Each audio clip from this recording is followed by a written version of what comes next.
Hi everyone, I'm Christy Goranson and welcome to Washington Grown. We are here in the state capital, beautiful Olympia, Washington, where we're going to meet with the head chef of a local restaurant called Marcato. We're going to make a delicious berry salad because this episode of Washington Grown is all about berries. We'll travel to the Sukuma Brothers berry farm in the Skagit Valley, where John Sukuma will talk about the history of his family's farm and how it was almost lost during World War II. We'll chat with J.C. Roblas about his experience as a migrant worker. Then I'm at the Olympia Farmers Market to see if anyone can guess what kind of jam we're tasting. It may be more difficult than you think. Kelsey is off to Preserves to see how their jam is getting into your grocery store's freezer aisle. I'll learn how to make a fresh and exciting salad using delicious Washington-grown berries. Then we're in the kitchen with our home chef Kristen as she teaches us some ideas for eating Washington berries all year round. All this and much more on Washington Grown.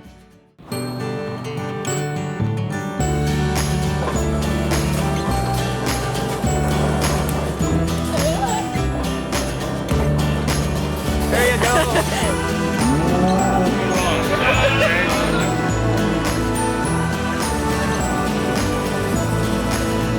That's okay. For whole wheat, this is pretty awesome.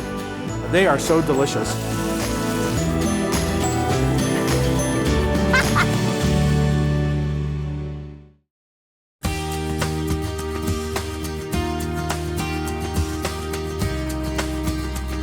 I'm in downtown Olympia to check out Marcato.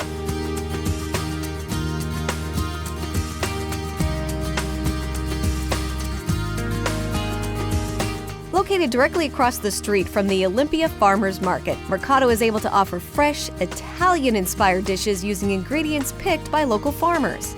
I spoke with Chef Taylor Vroman about how the farmers market has played a role in the success of the restaurant.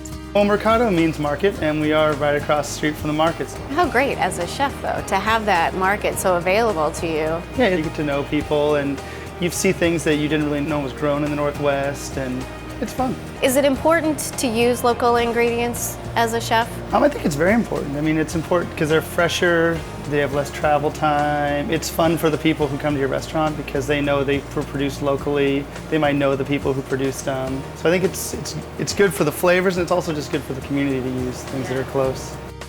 What are people going to find when they come to Marcato? I would say we're an Italian-based restaurant, but Northwest Italian. You know, we're serving salmon, lots of garlic, tomatoes, vinegars. We make all our own pasta in-house. You know, we make our raviolis, all the shapes of pasta, so that's gnocchi. what we make gnocchi, yep, potato gnocchi, we make it on our own.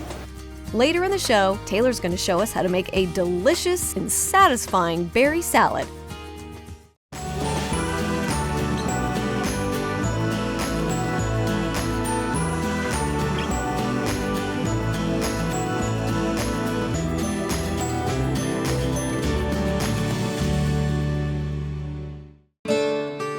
We're here in the Skagit Valley at the Sukuma Brothers farms, and they've been producing some of the world's best berries for generations. I'm here with John Sukuma from Sukuma Brothers Farms, and we are in strawberry fields. This is beautiful.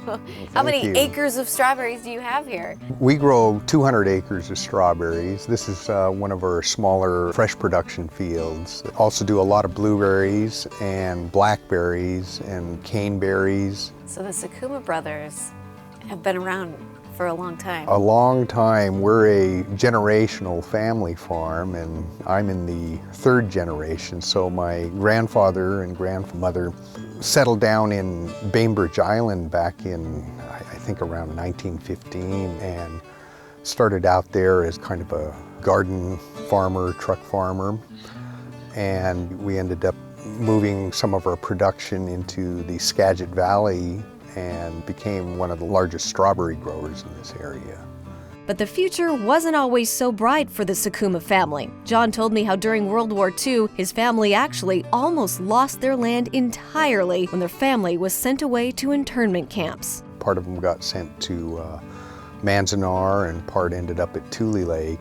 We were lucky to retain some of our property here in the Skagit Valley with the help of another local family that kind of watched over it for us. And after the war, when they got back, they eventually resettled the whole family here in Skagit Valley. So Grandpa and Grandma and their 10 kids ended up coming here, and 6 of the brothers, my father and 5 of my uncles, formed the Sukuma Brothers farms. How does it feel to be part of something so historical and family-oriented?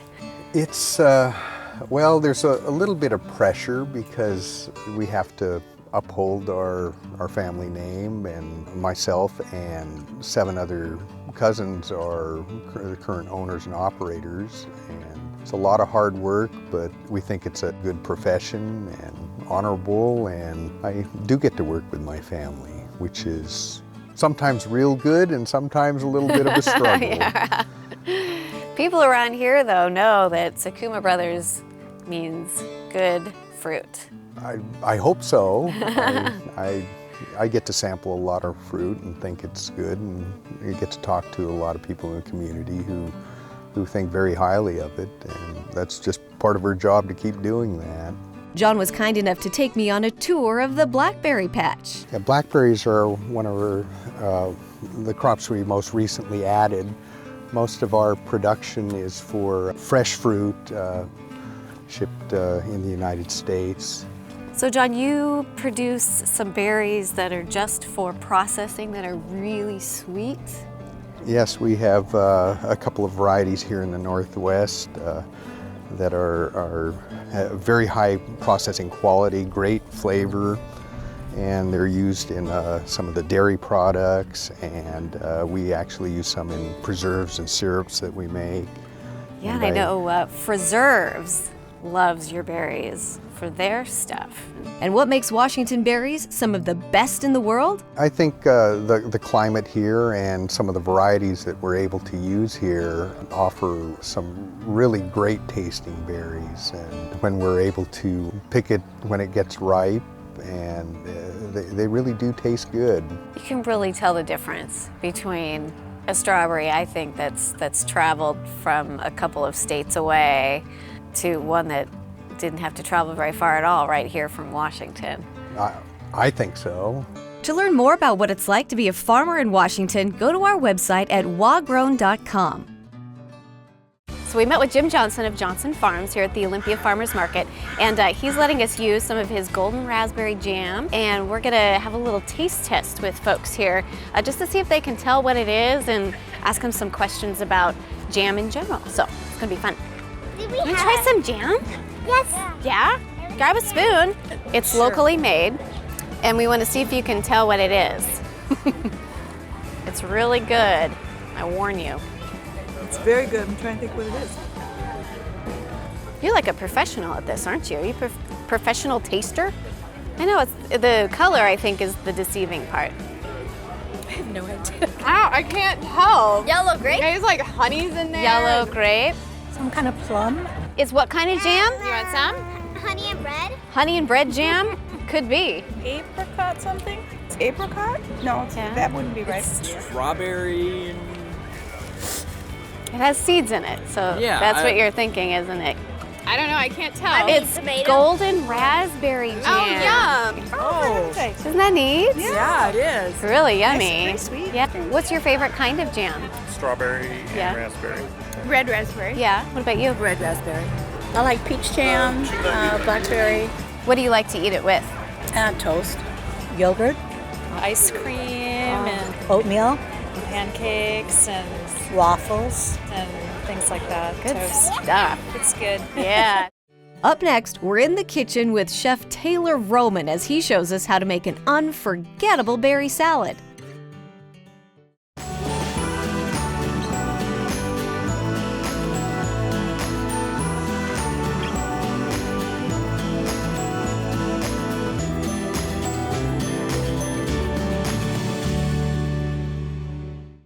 We're back in downtown Olympia at Marcato. This Italian-inspired restaurant is keeping folks happy with their seasonal menu and comfortable style. The food's just about the best food in town, I think. Nice atmosphere, Got outdoor seating when you can actually enjoy the weather. It's just comfortable, and the food is delicious, and the atmosphere is great, and we love it here. Located directly across the street from the Olympia Farmers Market, it's no wonder they strive to feature only the best ingredients grown by local farmers. Today, Chef Taylor Roman is going to show us how to make a summer berry salad with duck confit. So what do we have to do first? Well, first of all, we're going to put our duck in the oven. Here at Marcato, we have a pizza oven that's very hot. And when the duck goes in there, it's already cooked all the way. We're just trying to crisp the skin up. We're going to put a little salt on top. Okay, so that's in a very hot oven. In a very hot oven. Okay. And that skin's going to get nice and crispy. So now we're going to make a dressing. Okay. Pretty simple dressing. We're going to use some mustard. I guess we could almost be like a honey mustard style dressing, Okay. some honey. Some really good grainy mustard there. Yeah, whole grain mustard. I mean, you could use any kind of mustard, but we're going to use whole grain. Some sherry vinegar, which is a very strong acidity, so we'll actually probably put more oil than in a general vinaigrette. We're going to mix it all up, and then we're going to add some olive oil to it. We could make this an emulsified dressing, but I don't think it's really important for this salad. We're going to add some mascarpone cheese, and that's really going to bring it all together with a little more oil. I can hear the duck is sizzling in there. Yep. So that's... So we got our dressing. We're using frisee for our green, which I said is sort of a bitter green. It's pretty tough, but it'll go really well with the textures of the duck, which is going to be very tender. It's Is it important to use this type of lettuce? I think it's important because it's nice to use a lettuce with a lot of body to it. You don't have to. I mean, you could use arugula, you could use a mix, but it's nice to really have the hearty green. That's bitter, and it looks really pretty too. Yeah. So we have our lettuce. We're going to add a couple blueberries. We add in raspberries, and then a few strawberries.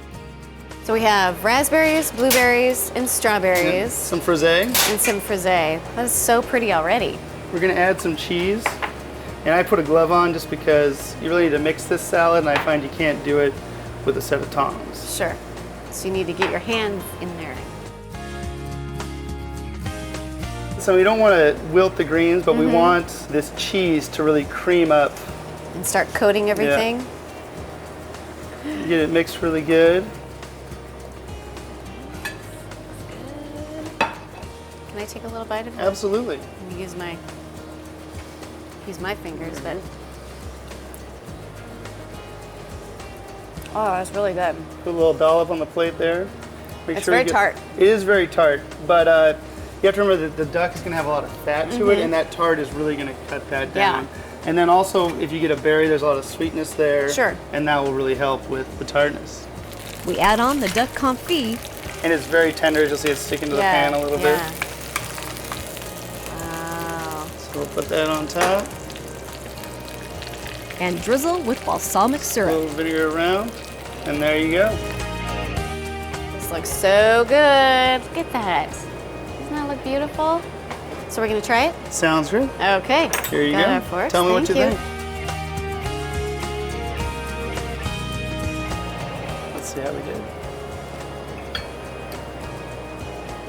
Did we do good? Oh, it's so good. And the berries taste amazing. This is a 2-napkin salad, right? Maybe 3.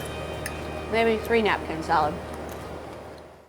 Coming up, we'll chat with JC Robles to see how growing up as a migrant worker helped shape his life. Kelsey's at Preserves to learn all about their freezer jam. Then I'm in the kitchen with Kristen as we whip up some delicious recipes using Washington blueberries.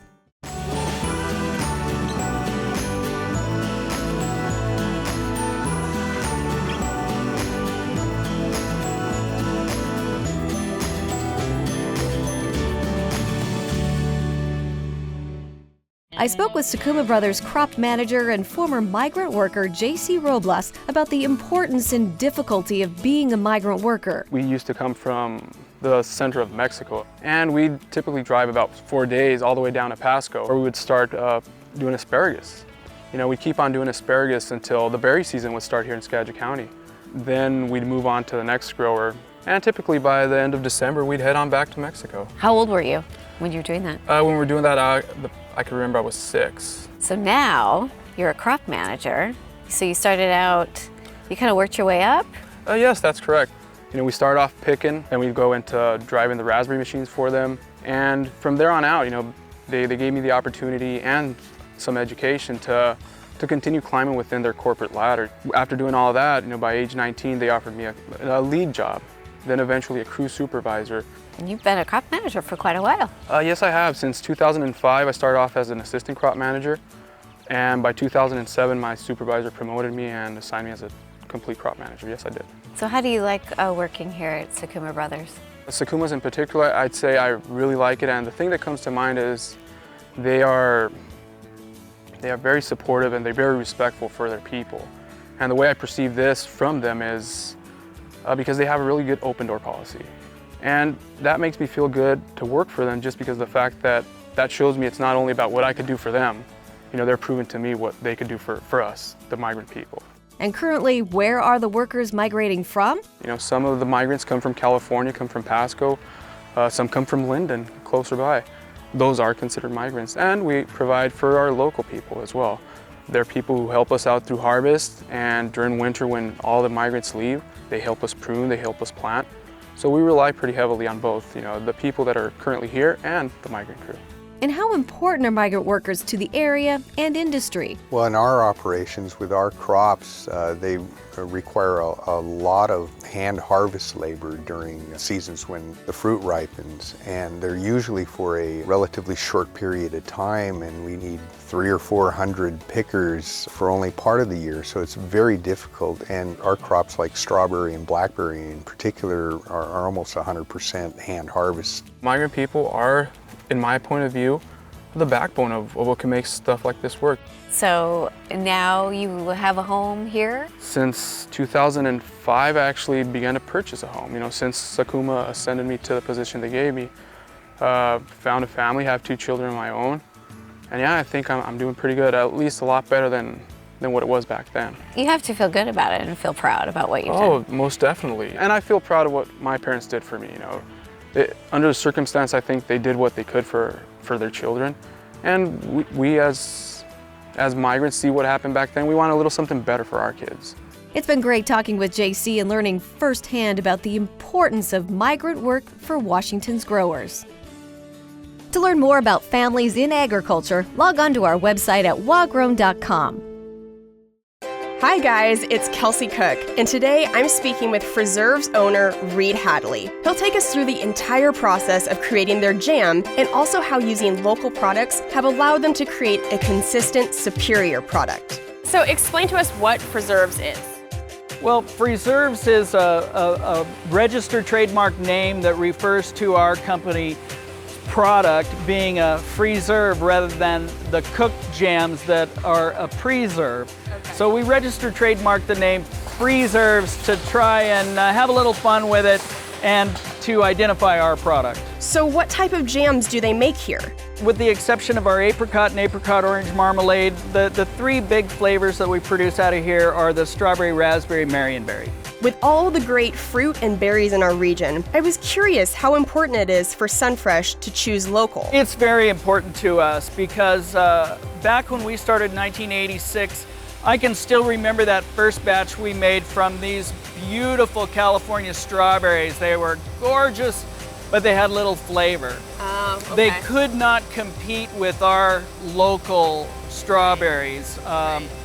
It was obvious at that time that we would never go outside the Northwest for our fruit again. And the taste we get from our local growers like Sukuma Brothers, it's beyond compare, and there's nobody that grows better fruit than the Northwest. We'll get a look at what the actual raw product looks like. Reed told me how local growers' ability to freeze their fruit right on the field greatly impacts its taste and freshness. Sukuma has already picked and cleaned and made our process even better and easier because we just have to open up the top of the pails after we thaw and pour them into the mixer, and get them ready to process. So it's about as fresh as it comes. It gets as fresh as it ever Yeah, gets, you know, and that's what really drew us to the product in the first place, because it's enormous ability to capture that field fresh taste Right. of sitting there like when you were a kid and you were forced to pick strawberries, for Right. example.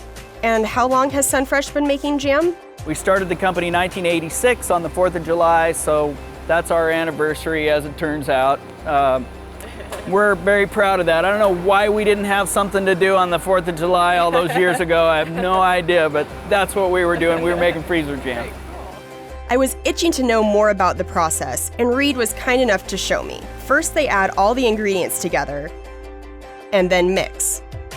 Once the jam is made, it's then poured into the cups, heat sealed, capped, code dated, boxed, palletized, then frozen. Since I was here, I figured I would try and help out. They're coming too fast! Faster, faster! And where exactly can we find Sunfresh preserves? In the Seattle area, we've got QFC, we've got the Brown and Cole stores, which are Hagen Top Foods. Okay. Selected Albertsons in Oregon and Washington. Rose Hours over east of the mountains. I've had such a great time today learning all about preserves jam and how using local ingredients have allowed them to make a quality and consistent product. Well, thank you so much for your time, Oh, Reed. thank you. Thanks for having us. Pleasure to have you. Thank you. Yeah. To learn more about Washington-grown food, go to our website at wagrown.com.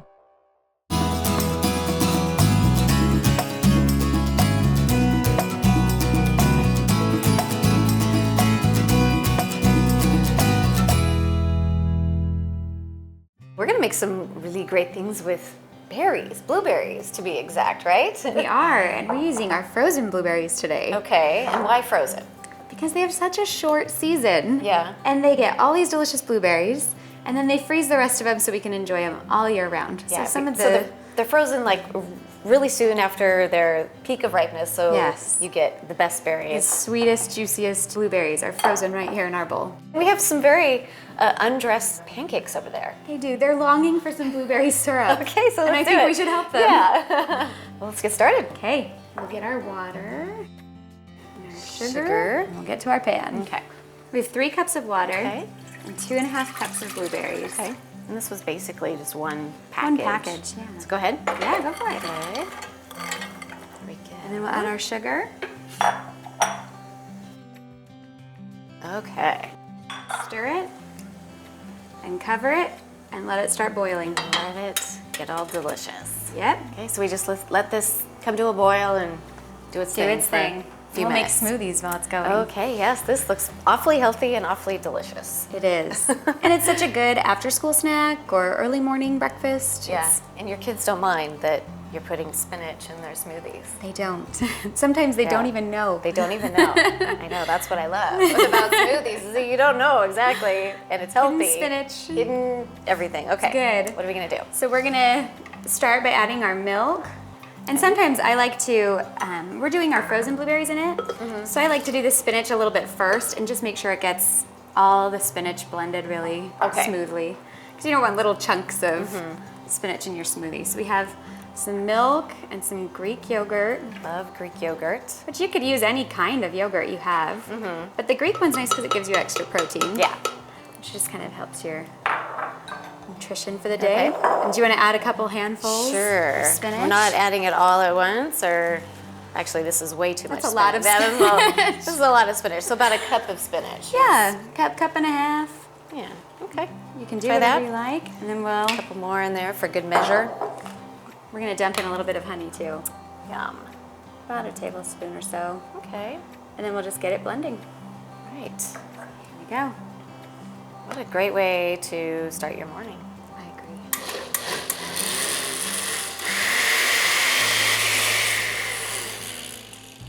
All right, and now we'll add our blueberries. Okay, looks That good. one's for spinach in there. You got them? Yep.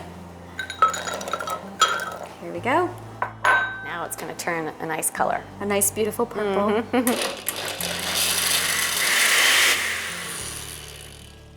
And we're ready. All right. Gonna pour us a glass? Yeah, I have some cups right here. There we go. So healthy and so good. And a good way, like if your kids are hungry when they get home from school, right? And during the summer, I like to add a little more ice when we're hot and we want it Sure. a little cold, but cheers. Here we go. Thank you. Bottoms up, That's that is yummy. so good. Could go run a marathon right now, right? After drinking this? I will cheer for you. Okay. After finishing our smoothies, we move back to our blueberry syrup. We add in a mixture of cornstarch and water to thicken the syrup. We're ready to go. Beautiful. Beautiful color. It is. It's a beautiful deep purple jewel tone. Need some help. Here we go. Nice and hot. There we go. That's gorgeous. All right. Here's a plate for you. Thank and you. a fork. And our pancakes. I should share some of these with you, right? That's why I had to bring extra Maybe. plates. That's probably enough for me. Yeah. But I'll share with you today. Okay, let's go. Oh, that looks amazing. Yeah. Thank you. And I love how generous you are with your syrup. I like my pancakes swimming in their syrup. Absolutely, as they should be. Oh my gosh. Look at those yummy blueberries right Oh. there on top. Steaming. Yes.